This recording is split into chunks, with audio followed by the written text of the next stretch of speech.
The US envoy Landor King concludes visit on Yemen to Gulf and London.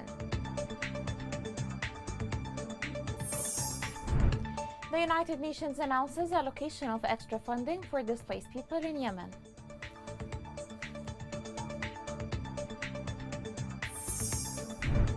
A recent UNICEF report says that the situation of Yemeni children is dire due to the ongoing conflict.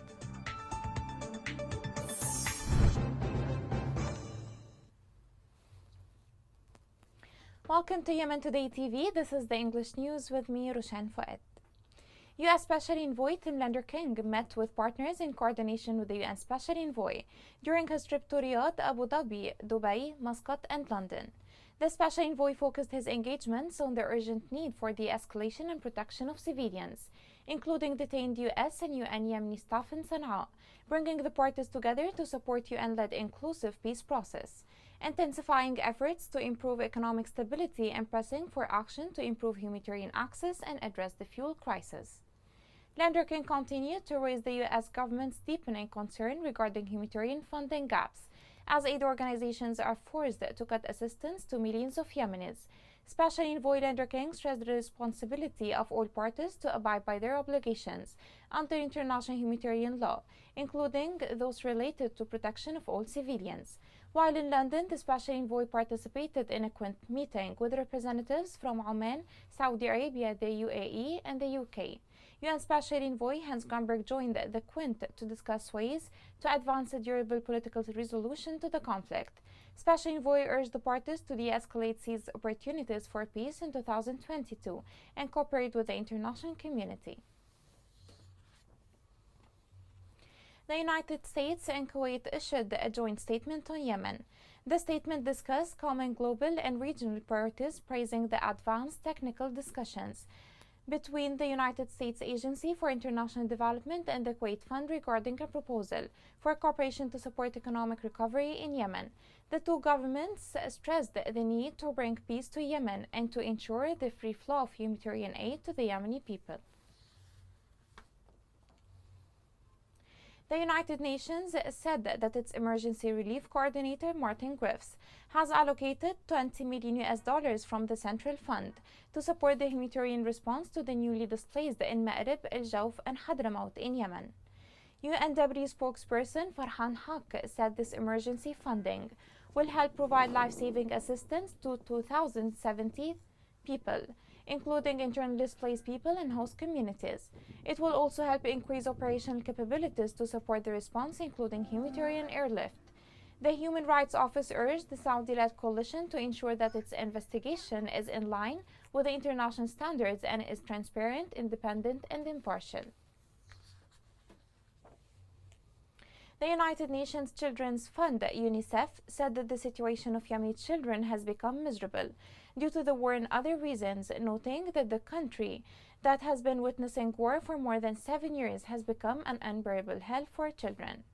It clarified in a report that at least 10,000 children have been killed or maimed since the beginning of the conflict, and thousands more have been recruited into the fighting. According to the UN, the number of internally displaced children is estimated at 1.7 million, while more than 2 million children are out of school due to the destruction and closures of schools.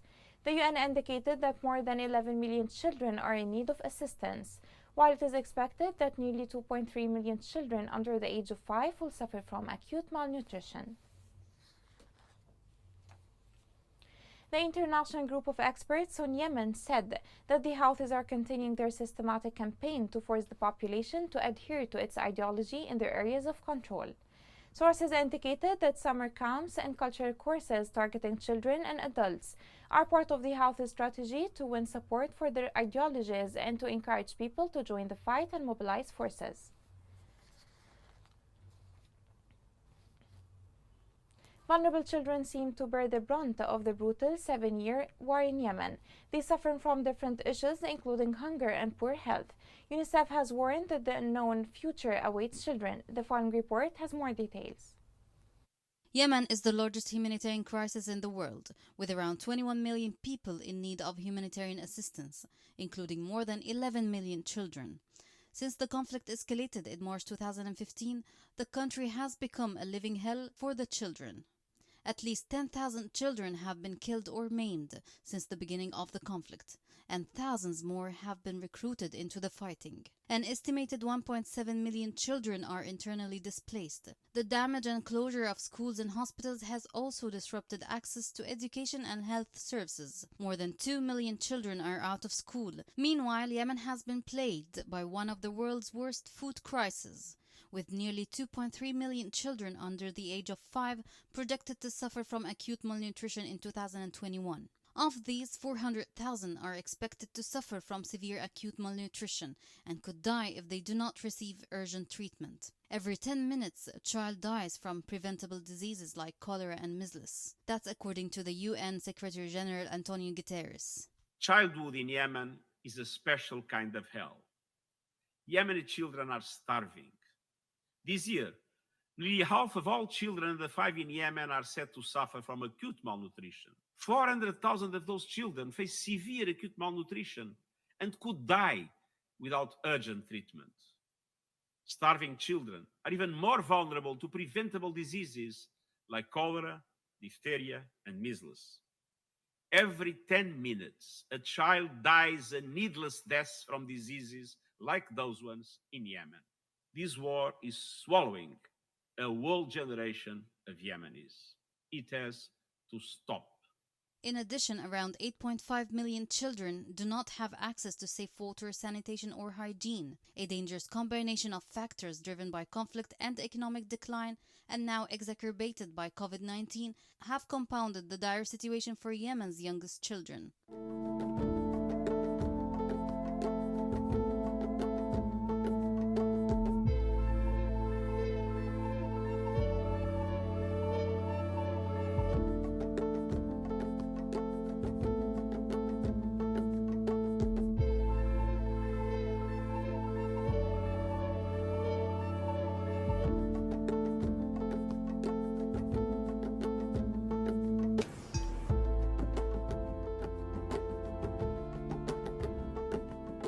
The war in Yemen continues, marking just one more way that Yemeni children are paying with their lives in a crisis they have no part in creating. For every child killed by bombs and bullets, dozens of children are starving to death. Boys and girls are the future of Yemen. Parties to conflict must protect them from use and abuse and start treating children as the precious asset they are. Peace is the only solution, and child survivors need full support to heal and rebuild their lives. 3 people, including 2 workers of the demining team, were killed in an explosive device planted by the terrorist Houthi militia in Harib district south of Ma'rib. The Yemeni Landmine Observatory said that a civilian and 2 workers in the demining teams were killed by an explosive device by the Houthis while trying to dismantle mines and explosive devices in front of the house of the citizen in Al-Aqili in Jarad area of Harib district. The Houthi militia has planted hundreds of mines and explosive devices in various areas of the liberated Harib district in an attempt to impede the progress of the joint brigades and inflict the largest number of civilian casualties. Renal failure patients in Yemen, and especially in the West Coast, suffer greatly. Dialysis centers are few. The main center, found in Hodeidah, is visited by many patients in other governorates. This affects the working capacity of the center, especially in the time of war. More details on the story are within this report. Kidney failure patients are suffering daily in the western coastal areas due to the lack of blood purification centers, as well as the Houthi militias' closure of public roads between governorates, which made their lives dependent on the ability to access dialysis centers to survive. Financial costs that have burdened the families of the injured, given the increase in travel fares and accommodation expenses to obtain 2 dialysis sessions per week in the governorates of Aden and Taiz, and to return again, made it difficult for them to bear this, which made their lives even more dependent on the ability to access dialysis centers to survive. We require the provision of dialysis machines in order to mitigate and transfer cases to other governorates who need dialysis. We hope that the Ministry of Health and international organizations can help patients who need dialysis. Field estimates indicate that 200 people have kidney failure. while new cases are recorded monthly due to weather factors that cause an increase in kidney diseases. The number of patients who visited us during this month is around 194 patients who suffer from kidney diseases. Our ability doesn't allow us to do disintegration, not even dialysis. Some people have large stones, which even prevent them from urinating. One session is all what patients can get, compared to what is supposed to be 2 sessions a week, but many of them cannot get what was prescribed. Despite the efforts made months ago by the director of the health office in Mecca with humanitarian partners to put an end to this suffering, her efforts collided with a list of obstacles that dashed the hopes of patients. I started to do some studies to open a dialysis center in Mecca Hospital, and I started to market for it in the Ministry of Health and Mecca and all the supporting entities for this center, as we have noticed that there is a large number of kidney failure patients who frequently visit the hospital to undergo dialysis. The absence of dialysis centers in the areas of the western coast has exacerbated the suffering of patients, and their survival has become dependent on their ability to reach blood purification centers in other cities. Coming next. A cardiology center opens in Taiz to help people who can't afford medication abroad.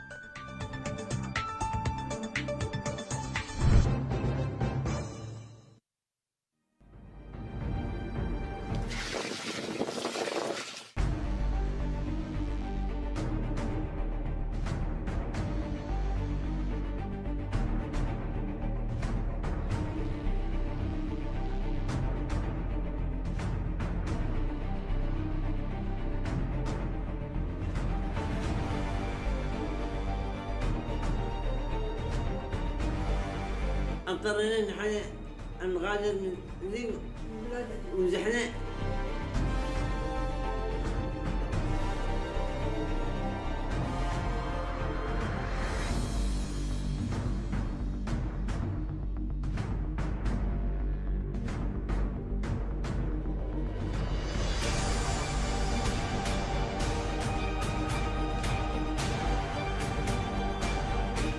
الله يستنقل كل يوم حويتني لا الله يستنقل.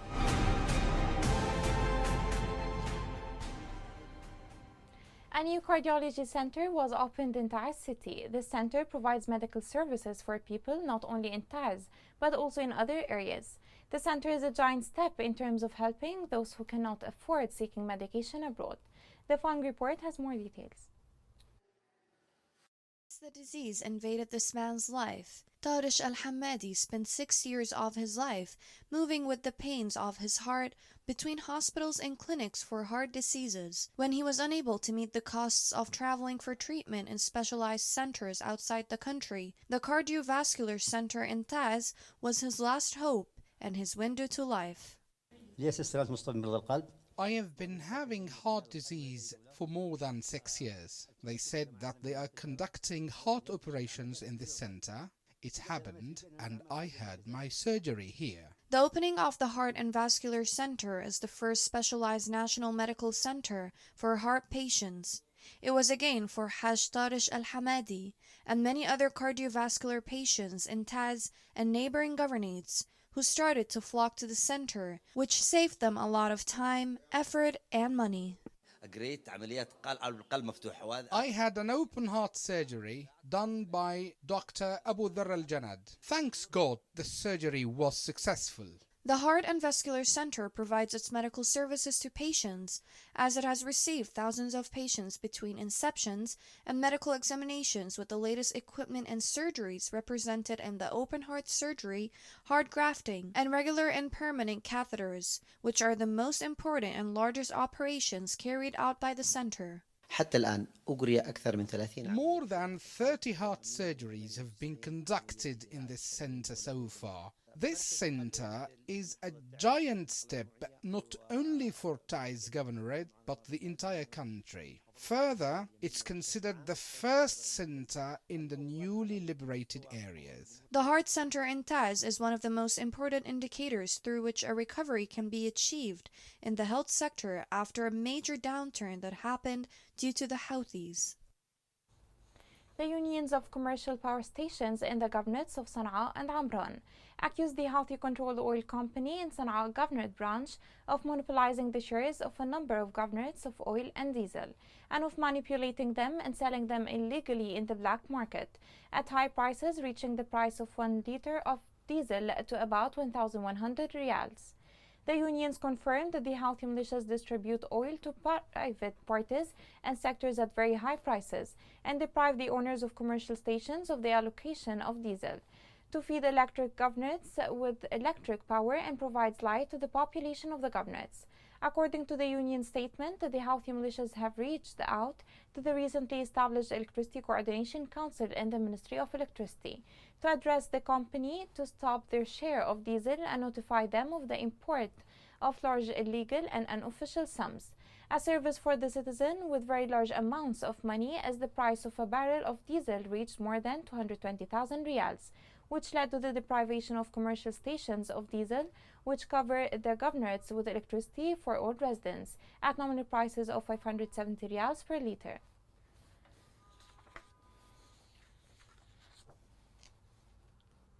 The central bank in Aden announced last week that it had approached linking the accounts and systems of local exchange companies with the central bank and had completed the programming of the Unified Remittance Network. Bankers said that a liquidity crisis from the local currency is hitting the banking market, prompted by the auctions that the Central Bank of Yemen conducted in Aden weekly, as it has withdrawn about 200 billion riyals from the market since December 2021. Bankers confirmed that the price of the dollar in the capital Aden recorded 1,070 riyals and the Saudi riyal reached 280 riyals. A source in the Ministry of Finance confirmed that the governorates under the control of the legitimate governorate have completed the procedures for supplying their revenues to the unified government account in the central bank in Aden and through its branches in the governorates. Yemen's economy has been affected hugely by the ongoing conflict. The drop of the local currency led to high prices, which have added to the suffering of people. This becomes even hard amid salaries not being paid on regular basis. The following report has more details. Yemenis are the sole victims of the conflict in Yemen. Needs are rising throughout the country and not just on the front lines of conflict, underlining that the systemic impacts of war are the core challenge in Yemen. In particular, 15.6 million people are now experiencing extreme poverty. This poverty is the real enemy for people who are struggling amid very hard economic conditions and a near-collapsing economy. Inflation is growing, particularly in southern Yemen, with $1 in December 2021 worth 1,670 Yemeni riyal in the south, a rise of 140% since the start of the year. But the economic crisis is not just a side effect of the conflict. Parties regularly weaponize the economy, for example, by competing for control of the central bank. Meanwhile, most doctors, teachers, and other civil servants have not received reliable salaries for years, undermining critical public systems. Without salary subsidies paid by the humanitarian organizations, many of Yemen's existing public systems would collapse entirely. Moreover, 229 schools and 148 hospitals have been damaged by conflict or used for military purposes since 2015. In the end, Yemeni economic challenges shall be addressed and more momentum shall be placed on ending the vicious circle of war and reaching a sustainable ceasefire. Most of the Yemenis are the infrastructure of health facilities in Yemen has been demolished due to this grinding war. This raises fears of spread of diseases like Omicron, despite the spendings of the developed countries as to combat this epidemic. Still, the virus continues to claim lives of millions. What then the situation of Yemenis who are chased by two fires, the war and diseases? The following report has more details. With Yemen's health sector in disarray, the new COVID-19 variant Omicron is a looming underexplored threat. New strains of the virus seem to emerge at a pace with which Yemen's frail healthcare system cannot keep up. Only half of Yemen's health institutions are fully operational, and provisions are hindered by the shortage in human resources. Little information has been uncovered about the Omicron variant, novel as it is. The CDC is unsure of how easily Omicron spreads in comparison to Delta, but the agency reports that anyone can get infected even if they are vaccinated and do not show symptoms. While some treatments are expected to remain effective, others may be less effective due to Omicron's changed genetic makeup. This is far from the first time Yemen has been riddled with disease outbreaks in the wake of conflict-driven destruction. Cholera and diphtheria are among a long line of diseases that have plagued the country in recent years. Such outbreaks have proven detrimental to Yemen's precarious health system, placing substantial strain on Yemen's under-equipped facilities and health staff members. Hospitals are massively underfunded, and bed scarcity means a fair portion of people get turned away and left to fend for themselves. The lack of funding also means that healthcare workers are under prolonged stress and underpaid, barely able to afford the bus fee to the hospital. The new development of Omicron underscores the necessity of vaccination and booster shots. However, given the state of Yemen's healthcare system, the rate of vaccination is strikingly low, with 1.1% of Yemen's population fully vaccinated. Yemenis who are lucky enough to escape the flames of conflict are haunted by the threat of disease. The world needs to work now more than ever to stave off the hazards consistently plaguing Yemen's people. The National Committee Against Coronavirus recorded 20 new cases of the pandemic. Committee officials said no recovered cases were recorded and 1 death. With the current updates, the total confirmed cases are 10,898, including 2,007 deaths and 7,090 cases of recovery. Here is a reminder of the main headlines. The number of casualties of the Houthi missile on Ma'rib increases dramatically.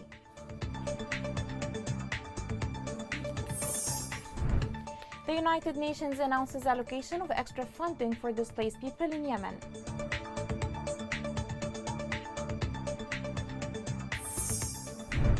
A recent UNICEF report says the situation of Yemeni children is dire due to ongoing conflict.